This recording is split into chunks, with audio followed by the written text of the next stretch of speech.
What's going on, guys? Smart Helping here. We got a surprise model. It's a flat fee lending model. And I've been working on this for a bit off stream. It's ready to go now. So basically, I've done a lending model before, but it was for loans of different configurations in terms of if it was an interest only loan, or if it was a principal and interest loan, or if it was a loan where there was an interest only period and then P&I after that. So I built a scaled model that can show if you wanted to build a business that lent out those types of loans based on whatever terms, and you could vary them over time. How much money do you need to make it happen, essentially, and what's the returns? This model is different. We're looking at flat fee. So, and sorry, I changed this, flat fee type 1. So what flat fee means is you basically collect a single percentage on the total amount lent. And usually what happens is you can lend that money out with money you borrow, and you're paying back the money you borrow at some interest rate that might be kind of high. But the key is you're maybe doing 3-month loans with a 10% flat rate fee, and so you keep recycling, and then the APR you're paying on the money used to lend that out is maybe an interest rate that's a lot lower than what you can do if you can fund enough of these loans in a 1-year period. For example, 10% times, if you do, let's say these are 3-month term loans, you can lend out $40,000, collect 10% of that in 3 months, and then do it again. So really, in 1 year, you're doing that 4 times. You're making a 40% APR, roughly. So that's what these flat fee lending models do. And you could vary it based on a whole bunch of stuff. Here, let me adjust this. So this needs to be, instead of interest only, flat fee.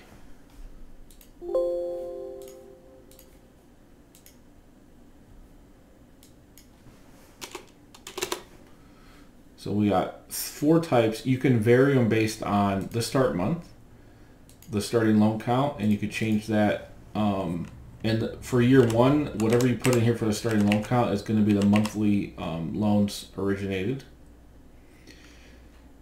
And then you can change that in each year.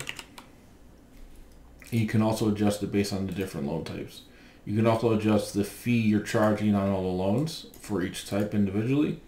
And you can adjust the average loan amount over time as well as the term.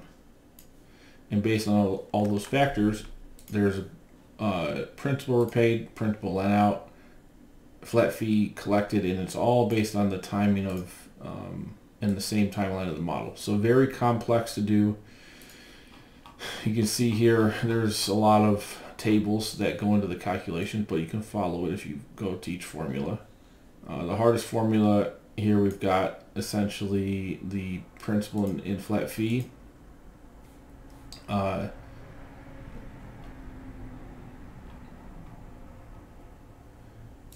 This is a pretty long formula because I did, I'm going to talk about it in a second, but I did 2 types of flat fee configurations on the control tab, which is if you want to repay the principal, if your customers are paying their principal evenly over the term, or if they're paying it all at the end. And so if it's fee and principal repaid at the end, if yes, you can see here on the monthly detail, when you lend out a loan, all that money is paid back and the fees collected at the end of the term. If we were to configure it to be not at the end and hit no here, then you can see you're collecting principal and interest each month evenly over time.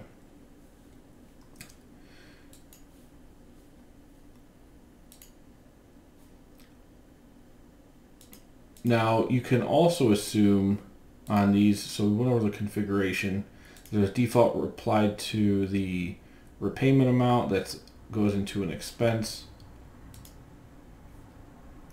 You can also assume if you're using leverage to make these loans or not. So if you are, we can go down here to the monthly detail, and this will, any negative cash flow from the operation or from the lending activities can be borrowed against, and then you pay an interest rate on that over time. But then you don't have to come up with all the money you're lending out. And the idea is you can borrow this at a cheaper rate and then collect your flat fee, and then there's a margin there, and then if your operational costs are less than that, you make money. Let's see. So this automatically, any negative cash flows will pop in here. If you hit no on this, then you can see there's no interest payments, but there's also, you have to come up with all the equity to start. So now your cash required goes from, up to 1.2 million, where on here it's now 73,000. Now obviously when you put no, you kind of come with 1.2 million, but you're going to get a lot higher, more, you don't have to pay all the interest. So your IRR is going to be lower because you're not leveraged, but you're collecting more total money. And then at the end of the term, it assumes any receivables you have are paid back, or you can sell them off, or it's an asset against any debt. And there's no debt in this case because we hit no. Now if we hit yes here, check it out now, you can see the money's a lot less, but the internal rate of return is higher because we've now borrowed almost all the money we need except for the interest we got to pay to the loan and then any OPEX costs.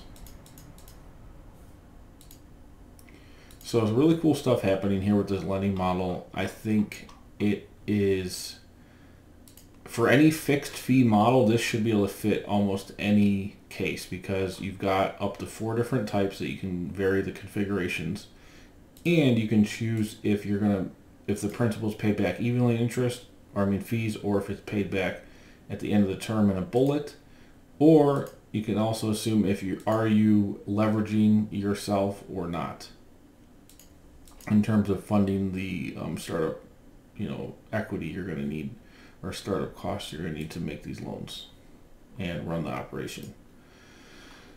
So if this is a business with OPEX, you can define your different OPEX items here, the start month and the monthly amount. There's also some variable costs based on a direct percentage of revenue, as well as a dollar amount per loan type, or per loan in existence per month. So if there's like 100 loans, that'll times by this number, and that's the cost for loan type 1 for this cost of goods sold. There's also a fixed cost of goods sold for each type, and you can just hard code that in. If you know your cost is X per month for each of those loan types, you can type it in there and it will populate. Startup cost, CapEx, this probably won't be used. The startup costs probably will be, but these are outside of the lending activity costs. So if you have a website, or you have a bunch of different consulting costs or fees or what have you, you can enter them there. The last piece of logic is customer service and sales reps. So these you can scale if you're really doing, if you're a smaller operation, you could probably account for your customer service reps, sales reps on here. But if you're a big operation and planning to scale to a large size and you need a lot of customer service and sales reps, you can actually define that based on a ratio. For customer support, it's based on the ratio of existing loans for each type and how many support people you need for that, how many they can handle at one time for a given month. So here, let's say I put in 0.01.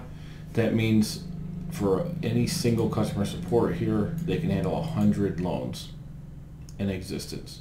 And you can adjust the ratio to whatever makes sense for you. And I did 2 different customer service types that will apply to the metrics of each loan type. And so different, basically varied by different salaries and different ratios, as well as sales reps, 2 different types for all loan types.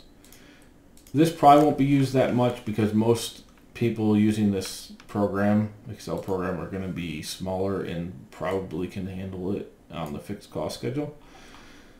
But if not, and if you really want to see what happened at some larger scale, you can use the CS and sales reps tabs to do ratio driven overheads on those.